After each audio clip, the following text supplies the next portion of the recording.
My name is Emmanuel Lavery, and for this urban design module, I've been tasked with designing accommodation within the city of Dundee, also known as the sunniest city in Scotland, though sunniest city in Scotland, not a sunny city per se.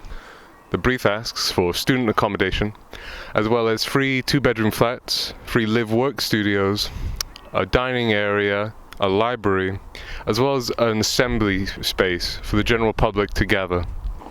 Historically, Dundee has been known for its jute production. However, in recent years, the City Council have been attempting to reinvent the image of Dundee to make it more tourist-friendly to the outside world. Projects such as the V&A, designed by Kengo Kuma, the DCA, and the waterfront regeneration, as well as being named a UNESCO City of Design, are all strategies that have been taking Dundee closer towards its goal. And speaking of design, we can now start to discuss my proposal. And unfortunately, my proposal is not here on the Law Hill.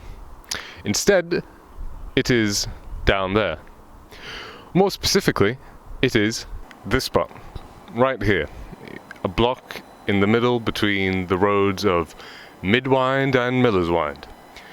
The area of the site is comprised of car parks, this industrial estate of converted warehouses, which, in all honesty, is a little dilapidated, and the old Reichel Institute building. To begin the design process on how I was to intervene with this site, I started off by doing a massing exercise.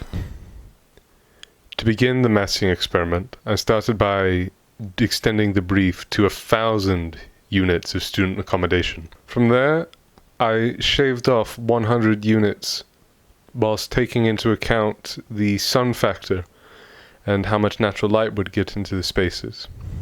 Once I had whittled down the massing to 200 units, it was at this point that I decided that it would be an adequate scale for creating an urban environment in Dundee. This left me with an FAR of 1.7. By keeping the buildings to the north of the site, the proposal stays comfortably out of the conservation area. Additionally, combined with the FAR of 1.7, the demolition area remains exclusively to these warehouses. And now that we have our FAR, we can take a little detour down south, all the way down to Oxford and the Brewery Street project. The Brewery Street project, designed by Berman, Guedes, Stretton Architects, is a building of student accommodation within Oxford for the Pembroke College. The scheme, however, is not just student accommodation, and also includes a gallery, an auditorium, and other teaching facilities for the university. The architects use verticality to divide the building. The ground floor is primarily for general public use, such as the cafe and gallery. Up the stairs is a semi-private space for the additional teaching facilities, and above which, in total privacy, lie the actual student accommodation. The design is based around creating an urban street throughout the whole project. Additionally, there are vertical gardens to help divide the two areas whilst introducing greenery to the site. A bridge on the upper level connects the accommodation directly to the college, whilst providing car access down below. In this sense, the project is essentially able to transport the students outside of the city, even though they remain deeply ingrained within it. So now that we are back in Dundee, I think it's time that we finally look at my proposal. So, let us have a look.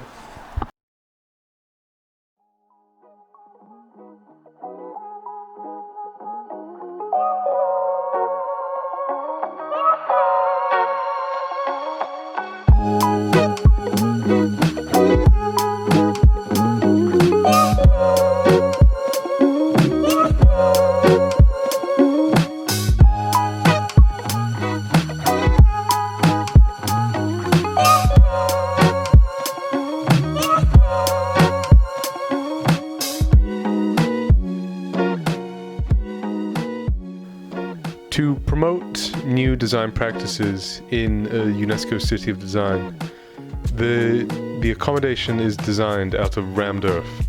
Whilst rammed earth might be seen as an inappropriate material for Scotland, In matter of fact, it is actually more than capable of handling the Scottish climate, especially if hydrophobic chemicals are added to the mixture. The mixture is made primarily from subsoil and clay. However, 10% of that mixture is cement to help stabilize the rammed earth walls, which stand at 900 millimeters thick. Here we can see a clear design layout of the building in its 3D form. To begin, we will head down the floors individually, starting off with the roof garden on the top floor. As this is an outdoor space, the roofing doesn't need to worry about any sort of insulation. Therefore, it can be a stripped-back structure, and solar panels can be introduced to further the sustainable credentials of the building. As this is an open space that is high up, it is a prime location for students to be able to get together with each other and enjoy social activities such as barbecues, especially in the summer. The high altitude also provides a variety of spectacular views over Dundee. Below the roof gardens we have the student accommodation. All the living units face outside the block, allowing views of the city for all the inhabitants. The shared communal area and kitchens all face inwards.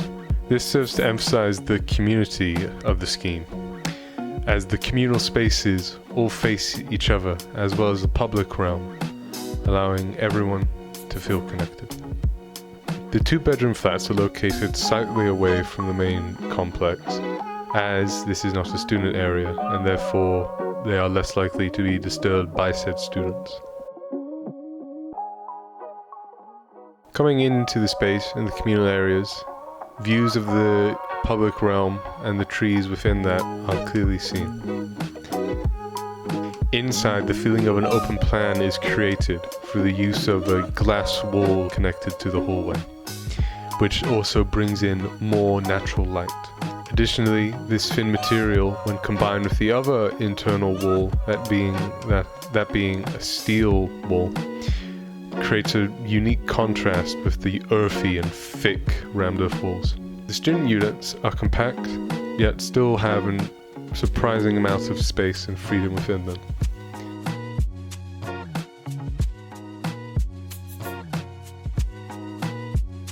Underneath the student accommodation on the ground floor lies all the amenities.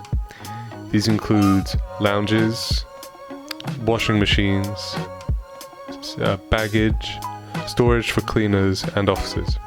Additionally, on this level can be found the upper floor of the studio live-in units, as well as the ground floor to the two-bedroom flats.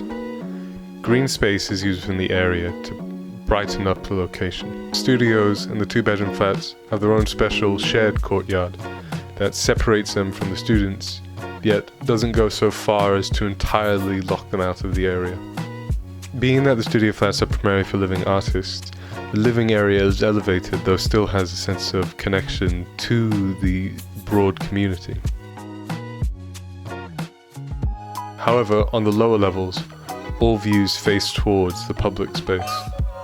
This allows it so that any passers-by might be able to quickly gaze in and see whatever the artist is working on.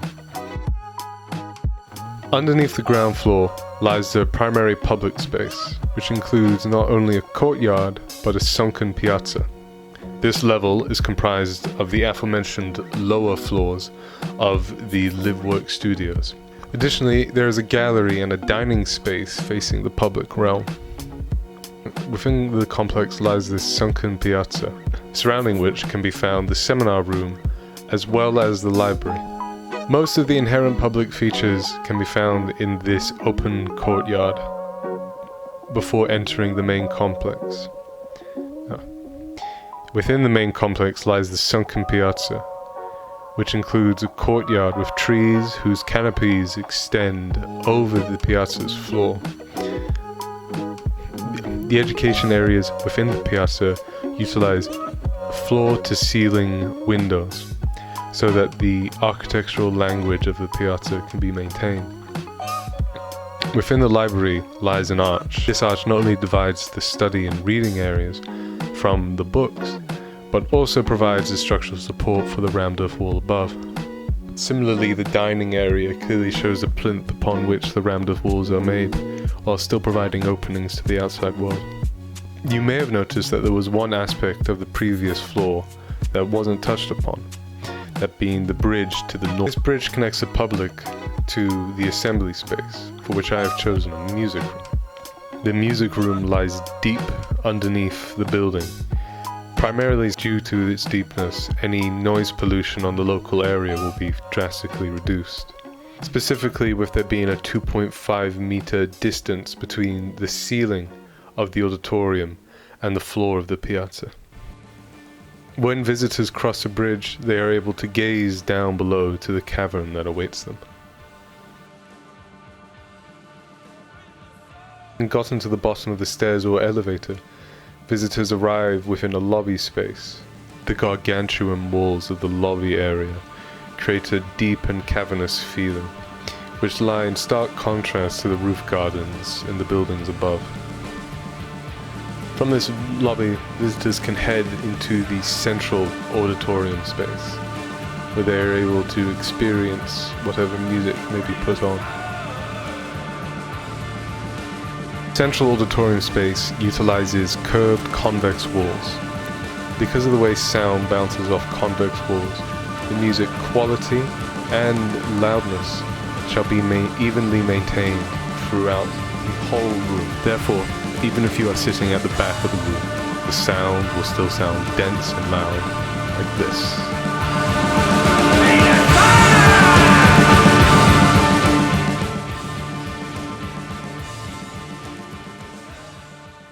Thank you for paying attention to the video presentation today.